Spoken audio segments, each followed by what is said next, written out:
Hi friends, welcome to Banvika Telugu vlogs. మనం బీరకాయ curry చేసుకున్నప్పుడు తొక్క తీసి పడేస్తూ ఉంటాం కదా. ఆ తొక్క తీసి పడేయకుండా మనం చట్నీ చేసుకున్నట్లయితే ఆ చట్నీ ఎంతో టేస్టీగా ఉంటుంది. దానికోసం నేను బీరకాయ తొక్కను తీసుకున్నాను. అలాగే 10 పచ్చిమిర్చి, 2 టమోటాలు, అలాగే చింతపండు తీసుకున్నాను, నిమ్మకాయ సైజ్ అంతది. చట్నీలోకి కావాల్సినంత ఉప్పు, అలాగే వెల్లుల్లి రెప్పలు కూడా తీసుకున్నాను అనమాట. ఇప్పుడు వీటన్నిటిని ఒక గిన్నెలో వేసుకుందాము. చట్నీకి మనం ఇది ప్రిపేర్ చేసుకోవాలి కదా. ఇప్పుడు ఒక గిన్నె తీసుకొని అందులో పచ్చిమిర్చి, అలాగే ఉప్పు, వెల్లుల్లి రెబ్బలు, టమాటాలని కొంచెం పెద్ద ముక్కలుగా కట్ చేసుకొని వేసుకుందాము. అలాగే ఈ బీరకాయ తొక్కు ఏదైతే ఉందో దాన్ని కూడా కట్ చేసుకుందాం. ఇవి పొడవుగా ఉంటాయి కదా, కొంచెం చిన్న ముక్కలు చేసుకున్నట్లయితే మనకి మగ్గటానికి ఈజీగా ఉంటుందన్నమాట.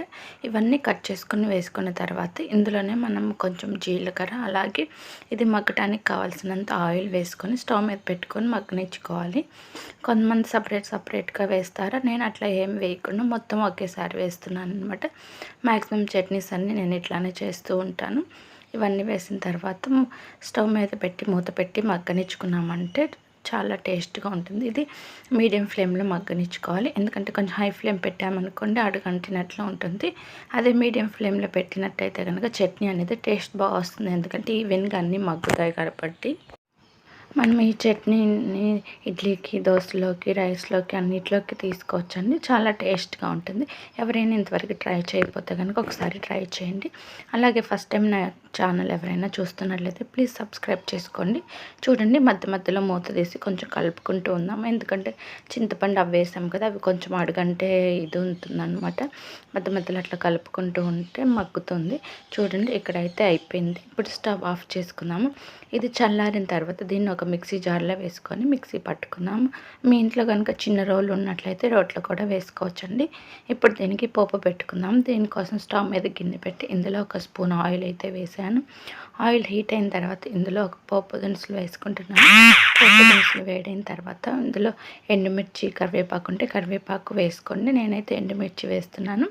ఎండుమిర్చి వేసిన తర్వాత ఈ ఎండుమిర్చి కూడా వేగిన తర్వాత మనం ముందుగా ప్రిపేర్ చేసుకున్న చట్నీ ఏదైతే ఉందో దాన్ని వేసుకొని కలుపుకోవాలి. ఫ్రెష్గా ఉన్న కొత్తిమీర ఉంటే కనుక వేసుకోండి, టేస్ట్ అయితే బాగుంటుంది అనమాట.